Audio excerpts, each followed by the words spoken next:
Eu sou Deise das Graças de Souza, sou docente na Universidade Federal de São Carlos, no Departamento de Psicologia.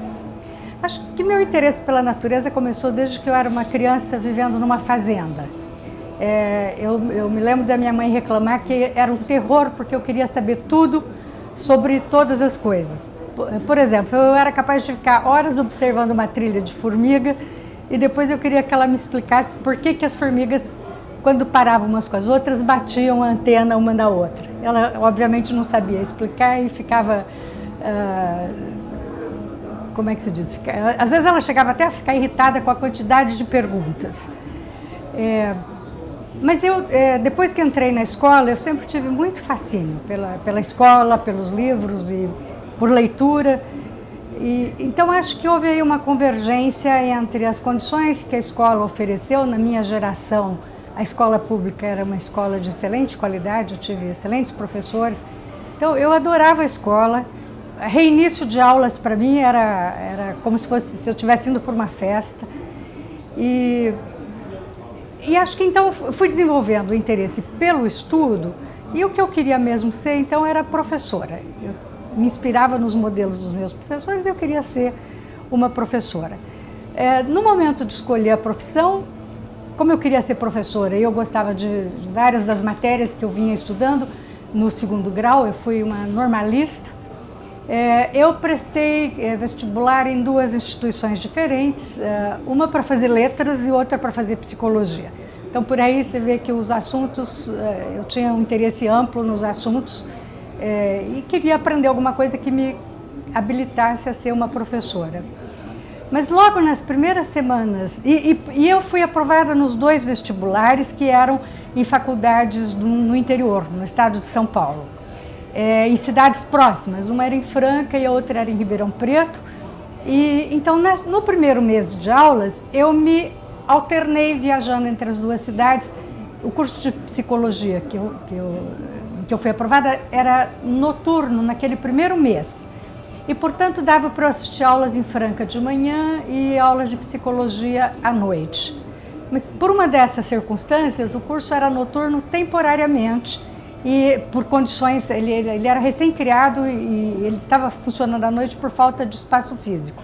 Assim que o espaço da psicologia foi liberado, o curso passou a ser diurno e aí eu tinha que fazer uma escolha. Teria sido difícil logo na primeira semana, mas no final do primeiro mês não foi mais. E por que não foi mais? Eu tive um professor, uma disciplina e um professor de psicologia nesse primeiro mês que me conquistaram para sempre para trabalhar em psicologia e para trabalhar com processos de aprendizagem. O professor era o professor Luiz Marcelino de Oliveira, infelizmente já falecido, mas ele fazia um trabalho brilhante na Faculdade de Filosofia, Ciências e Letras de Ribeirão, num curso programado individualizado em que os alunos, eu fiz esse curso em 68, era um ano em que essa faculdade oferecia uma formação propedêutica nos anos iniciais, no novo modelo de universidade. Então, eu fazia essa disciplina de psicologia experimental com colegas da biologia, da química, da física, e era um trabalho fascinante. Nesse curso, a gente tinha a oportunidade de trabalhar com animais de laboratório, ensinando em tarefas de aprendizagem. E vendo que um simples animal de laboratório podia aprender tarefas complexas se a gente fosse um bom professor para eles, isso me fascinou muito e eu decidi que eu ficaria na psicologia. E daí para frente eu fui me envolvi no ano seguinte em monitoria nessa disciplina e logo depois em iniciação científica e comecei uma carreira. Então não havia nada de intencional disso, não havia uma decisão de quero ser cientista. A primeira decisão quero ser professor. No envolvimento, naquilo que a universidade me ofereceu, eu tive a oportunidade de ir me engajando e é um pouco aquela história. A vida foi me levando, as experiências, as oportunidades foram me levando. Foi assim que eu comecei na psicologia. O encantamento do aluno, o envolvimento dele, quando você consegue criar um ambiente de aprendizagem, que o aluno percebe que ele é respeitado, que o professor está ali querendo ensinar, e se ele está querendo aprender, ele tem oportunidade, ver essas expressões, essas manifestações, né, de engajamento e de encantamento mesmo, que a gente vê às vezes nos olhos dos alunos. Eu acho que é isso que mantém um professor, apesar de todas as adversidades, é isso que mantém a gente querendo ir para a sala de aula, querendo criar condições boas de aprendizagem para os alunos. No meu caso em particular, eu atuo com alunos em 2 níveis. Eu tenho os meus alunos da universidade, mas a minha linha de pesquisa é sobre aprendizagem de leitura para crianças que têm dificuldade de aprender na escola. É isso que eu tenho feito nos últimos 20 anos. E nesses casos, então, é a emoção de cada dia que leva a gente para frente, querendo poder contribuir. Eu começo a trabalhar com crianças que tiveram muita dificuldade na escola. Eles apresentam, em geral, autoestima muito baixa, eles não acreditam que eles possam aprender. E quando nós trazemos essas crianças para o nosso ambiente de ensino de leitura, nós temos criado procedimentos e materiais de ensino para uso em computador, por uma razão simples. A ideia é poder disponibilizar isso para muitas crianças e poder suplementar o trabalho na escola, que a gente sabe que a criança que não consegue aprender a ler, ela precisa de um trabalho mais intensivo, ela precisa trabalhar no ritmo dela, ela precisa de uma atenção mais individualizada, que o professor de sala de aula não tem condições de atender. Então nós imaginamos que o computador podia ser um instrumento para ajudar nisso. Nossa proposta de trabalho não é para substituir nada na escola, não é para substituir o professor, mas é para suplementar, é para criar um instrumento de ajuda adicional. Mas a gente desenvolve esses materiais e nós testamos no laboratório. Então nós temos na universidade um laboratório de ensino de leitura, nós vamos às escolas, recrutamos lá aquelas crianças que os professores indicam que não estão aprendendo a ler e escrever, e lamentavelmente a gente encontra essas crianças no 4º ano, no 5º ano do ensino fundamental, crianças que ainda não leem uma palavra inteira. Às vezes eles leem as vogais, mas não vão além disso. Quando a gente traz para o laboratório, nós começamos com tarefas muito simples para engajar o aluno no computador. Então, uma tarefa simples seria o quê? Por exemplo, eu apresento uma série de figuras na tela, figuras simples, que a gente sabe que esse aluno necessariamente conhece aquilo. Por exemplo, uma figura de um cachorro, ou de um carro, ou de uma árvore. E as primeiras tarefas, então, são apenas essas. Para ensinar a criança a tocar na tela do computador, a usar o mouse, e ele começa a ter aquela sensação de que ele está acertando, porque a tarefa a gente realmente faz de propósito, começa com uma coisa que ele sabe fazer. Mas em seguida eu preciso passar para a leitura.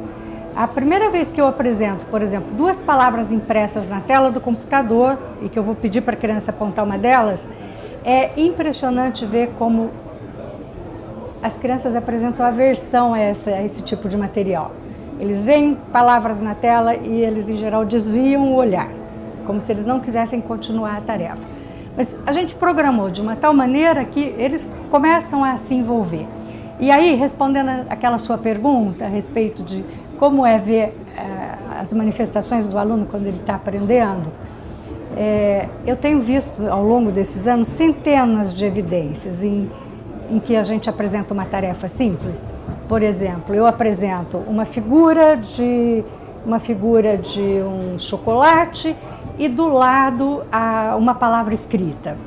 E eu peço para a criança apontar para mim a palavra escrita, eu falo a palavra, que claramente não é chocolate.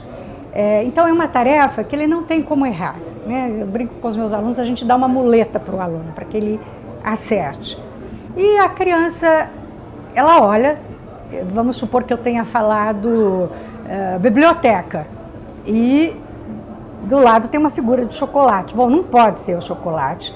Ela aponta a palavra, que está escrito biblioteca, ela não sabe ler, mas ela, então, pela ajuda que a tarefa apresentou, ela diz biblioteca. E o computador dá dicas para a criança, se ela está acertando ou errando. Então, é muito impressionante ver, nas primeiras tentativas em que isso é apresentado, como a criança se assusta quando o computador dá o feedback de que ela acertou. Porque ela tem clareza de que ela não sabe ler aquela palavra. Mas o computador diz para ela que ela acertou. E ela acertou mesmo, ela apontou na palavra certa, porque a tarefa não é de leitura, é uma tarefa só de apontar, é uma tarefa mais simples para ensinar a criança a ideia de que à medida que ela vai ouvindo a palavra e vai vendo escrito, pouco a pouco ela começa a reconhecer e gradualmente, por um processo de aprendizagem, ela vai ler, depois de muitas tentativas desse tipo.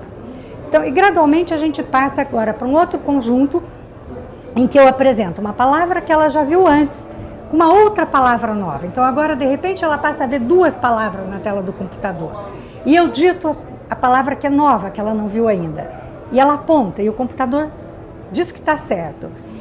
Invariavelmente, eu tenho visto criança que segura na cadeira e fala, eu estou lendo, eu leio.